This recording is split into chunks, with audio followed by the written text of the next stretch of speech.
Artificial intelligence is transforming industries across the globe. As we embrace these technological advancements, questions arise about the implications in the job market.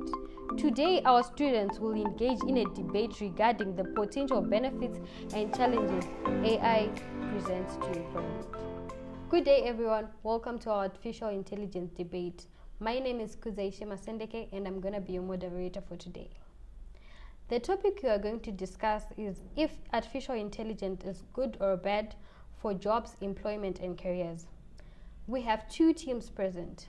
On my right side, we have Team Perceptron, and on my left side, we have Team Sigmoid. Now let's move to our debate questions. Each question will be addressed by both sides, and I encourage everyone to think critically. Now let's kickstart to our debate. Will AI lead the mass unemployment globally or not? I'll give this to you. It will not, and here is why. Approximately 39% of jobs in USA have been predicted to be disrupted by automation in the future. But if 39% have a risk of being disrupted, which means the other 61% AI will leave to the people. So I think AI is not going to displace all the jobs globally. What do you think, Team Sigmoid? Yes, AI will lead to mass unemployment globally. The AI innovation has the potential to fundamentally reshape the labor market worldwide.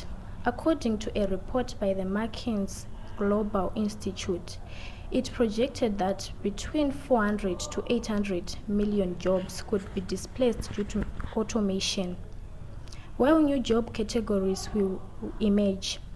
The speed at which AI and automation can replace existing jobs may outpace our ability to train our workers for new jobs. Thank you for that, Team Sigmoid. What are your views, Team Perceptron? Okay, so the development and implementation of AI will not affect jobs globally. This is why. According to the US Labor Department, sectors like AI development, data analysis, and cybersecurity have been rapidly growing, requiring more skills and innovation, thereby creating more jobs. The ratio of job displacement and job creation is 40 to 60%. Therefore, the notion that AI would displace many jobs is an exaggeration. Thank you. Okay. Do you agree with that, Team Sigmoid? Oh, well, I strongly believe that AI is going to lead to disruption in job markets. There's going to be economic inequality, whereby workers in high-skilled positions are going to benefit more than lower-skilled workers. Lower-skilled workers are going to face higher risk of unemployment, right? So statistics shows us that the global workforce is 3.5 billion, right? While 60% of these people are informally employed, meaning that they are lower skilled. That's 2.1 billion people that are going to left disadvantaged in an AI-driven economy. That's what I believe. Okay, thank you for that perspective. Moving on to our next question. Should government in Africa intervene to reduce the negative impacts of artificial intelligence or not? I'll give this to you, Team Sigmoid. What do you think?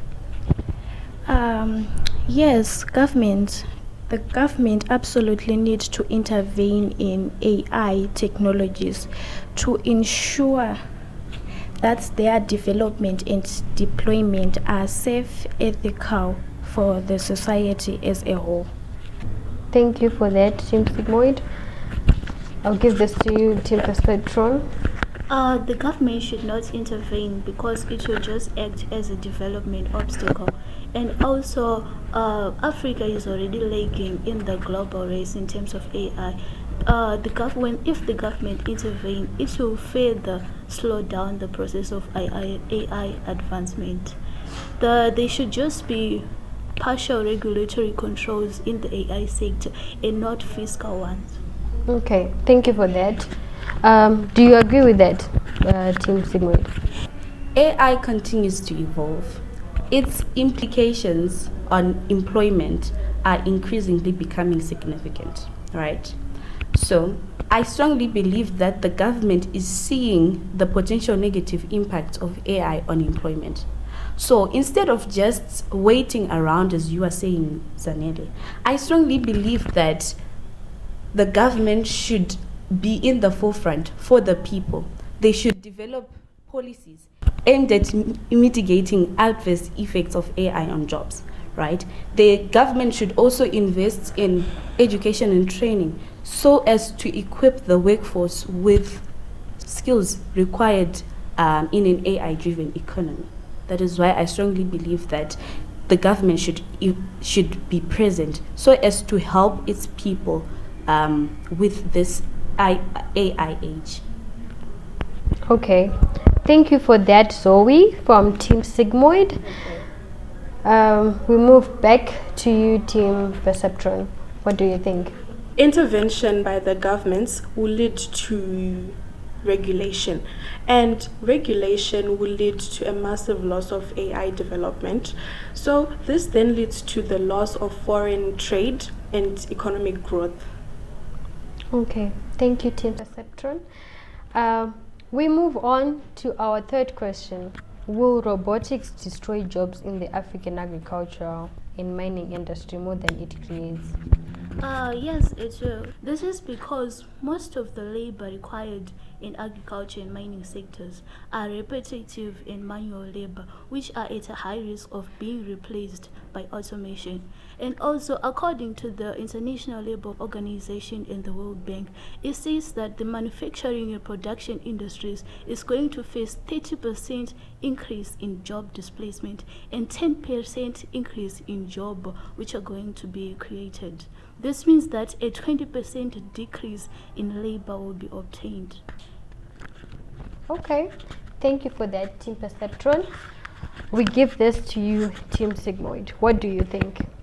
Well, while innovation may disrupt the job markets, it often creates more prosperity than it destroys, right? Historically, technology advancements have led to the creation of new industries and new jobs, right?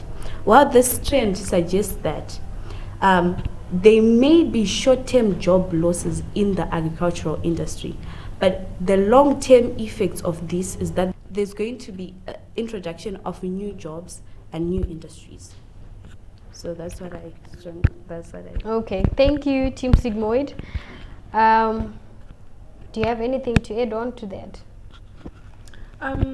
She said something about more jobs being created in the long run, but I would like to disagree with that, because let's say, for example, a big farm where 10 people were employed to water the plants. Now a drone is being used, which means 10 people are now unemployed, and there's no way there's no way the employer is going to re-employ those 10 people again. Those jobs are lost and they're lost forever. So I think that robotics will lead to a massive loss of jobs. Okay, thank you, Team Perceptron. Let's hear from Team Sigmoid. Okay, so a good point from Chiedza, but I wanted to tell you something, right? There is a difference between job displacement and job whatsoever, losing a job, right? Job displacement means the job is still there, but you just need to learn certain skills in order for you to adapt in the industry. Okay, but statistically from the World Economic Forum, they posted a report which was saying that 85 million of the jobs are going to be displaced, and then 97 million of the jobs are going to be to be created. So I think you can see the imbalance, the 97 million minus 85 million. That is the number of new employment which are going to be created apart from the jobs which are going to be to be made. Then another thing is that in the age of artificial intelligence, we are having jobs such as someone who is at their home are able to now give courses on farming. Someone who doesn't even know about what artificial intelligence or what, they can simply create courses and make money from it, and it is not something which has been possible. So we say thanks to artificial intelligence because of that. So more jobs are going to be created. Also, we already have a job shortage in Africa, right? In South Africa, they made a report in 2020, I think, which was speaking about a shortage of workers at places such as mines, right? The South African Anglo company was in shortage of people to work on the mine. Then they had to create autonomous vehicles, which then eradicated the effects of low productivity at the company. So I think we can see that artificial intelligence, it's making a big wave in this field of mining and in agriculture. Nowadays, how many people are interested in working at farms? If I am to ask you guys here, we want to work at a farm, you won't raise your hands, you see. So it means the moment you want to do other jobs, who are going to leave to do farming? None. So as a result, there's already a job shortage. That was, I think, when we were introduced to the technological era, whereby people were into the primary industries, mostly farming, what and what and what. But most of the youth, if not more than 50% of them, they don't enjoy farming. If you go to farms, they are running shortage of workers. Okay. So thank you for that. I will have to cut you short. Let's move on to the education sector. Will traditional education systems become obsolete in the age of large language models? Yes or no? I'll give this to Team Sigmoid. Yes, traditional education systems may face obsolescence in certain aspects due to rise of large language models and other advanced AI technologies. Okay. What do you think about that, Team Perceptron? While use of large language models provides knowledge, it cannot provide things such as critical thinking, problem solving, and creativity, which are needed by the 21st century. And also, use of large language models disadvantages marginalized people who cannot afford to buy things such as phones. So there's no way that traditional education systems are going to go obsolete, in the sense that we cannot forget those with marginalized backgrounds. We take it back to Team Sigmoid. Okay, so guys, I am interested in this question. Why? Because look at this. Artificial intelligence is allowing personalized learning.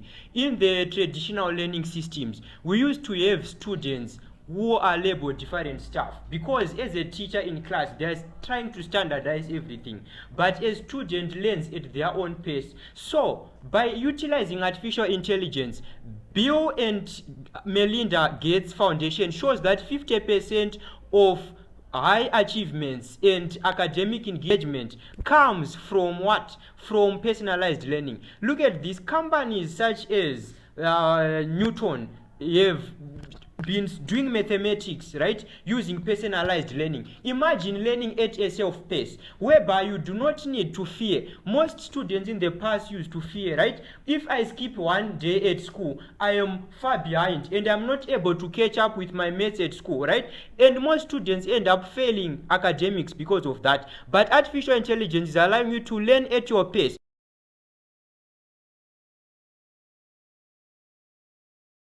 Okay, so MedPalm AI and the application of artificial intelligence in health is affecting the field and the sector to a larger extent.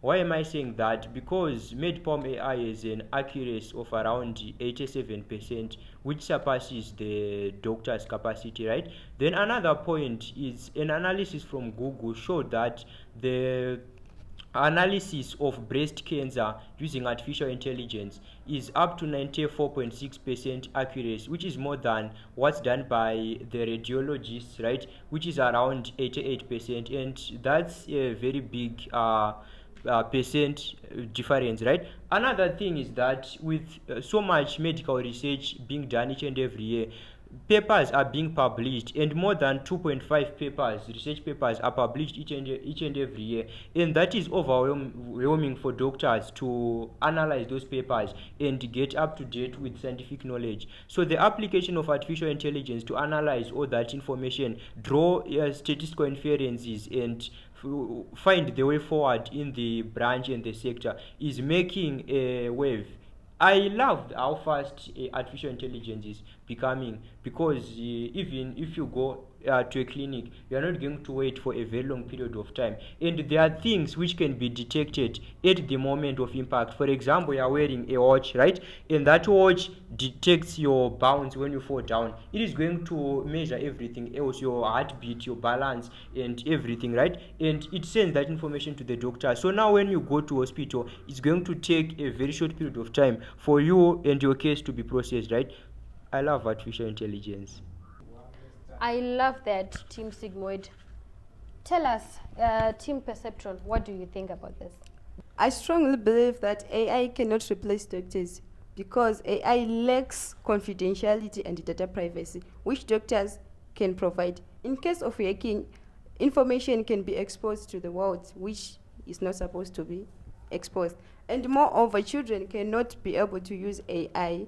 They need the help of the mother who can interpret to the doctor what the child is feeling and be able to receive medical attention. I love that. Thank you. Team Sigmoid, do you have anything to say? Yes, so I loved her point. She talked about in case of data being hacked, right? But as we are advancing with artificial intelligence, we are now entering a horizon whereby we are using quantum cryptography, which is by far much more secured, and cybersecurity as a branch of technology is also developing. Another point which I want to emphasize on is how as we are advancing AI, natural language processing, which is a branch of artificial intelligence, is baking us in terms of communicating, meaning a child can the mother and the child can communicate with the system, and it understands human language using that. Computer vision baking us seeing the behaviors which the child is showing. So to generalize, AI is going to just make a revolution in the whole thing. What a clash of titans from both Team Sigmoid and Team Perceptron. Now I would like to hear from Mr. Machingambi. Mr. Machingambi is the founder of Mator Design, a leading company in artificial intelligence, robotics, and design thinking training in the Southern African region. Thank you for joining us today. As an expert on AI and STEM education, please share your views on what Team Perceptron and Team Sigmoid have shared through this debate. I think that this was an insightful debate, which I never thought that all the information they have shared is from just students who are teenagers. I think these guys are actually resourceful, and they show that they are reading a lot is in terms of AI and robotics. I like the contributions that have been given by Team Sigmoid as of how AI can actually revolutionize education, of how you can get answers so quickly, you can understand or you can get information about the distance between planets in real time. I think that's actually massive, because the reduction of that time between how you search for something and when you get it was actually not achievable in the past 10 years. You would need to read several books for you to get that information. But I believe they gave a balanced view as in healthcare in terms of how large language models are going to impact doctors. So Team Perceptron actually made it clear that large language models cannot replace doctors. That's true, because we need the physical part that is contributed by doctors through the medical examination of the patient and the understanding of how babies are feeling and the medication they need. I think that remains physical, even though we have robots that can do that, but it's not actually effective and efficient. In terms of agriculture, I also believe that they mentioned it clearly that some jobs are going to be displaced by AI, but some are not. Not only in agriculture, but because we have what are called software-enabled jobs, where people are doing clerical tasks, are doing digital marketing. Those jobs are likely going to be taken by AI. But hardware-enabled jobs are not going to be taken easily by AI and robotics. Why? Because it's difficult and expensive to build a robot that can be used in the mining industry, especially in Africa. We are still relying on what? On physical labor to do mining. and also even in education, we need teachers to be in the classroom to understand the psychology of students. But this cannot just be replaced so easily by artificial intelligence. Then furthermore, I like their contribution as in terms of the impact of AI to the global economy or African economy, because AI is expected to contribute around $1.2 trillion by 2030. This is by the research by PricewaterhouseCoopers, meaning that if governments are too tight on the development of AI, it means we are going to lose of the economic gains that comes from AI. Again, on that, they gave a balanced view from Sigmoid that even though AI is going to contribute positively to the economic growth, but we still need some regulations so that we can balance out the issues of privacy. I think we need more debates like this so that students can be inspired to research more on topics like how AI can impact employment, jobs, and their careers. Amazing. Thank you, Mr. Machingambi. And for everyone that is watching, we would also like to hear your comments and your views on this topic.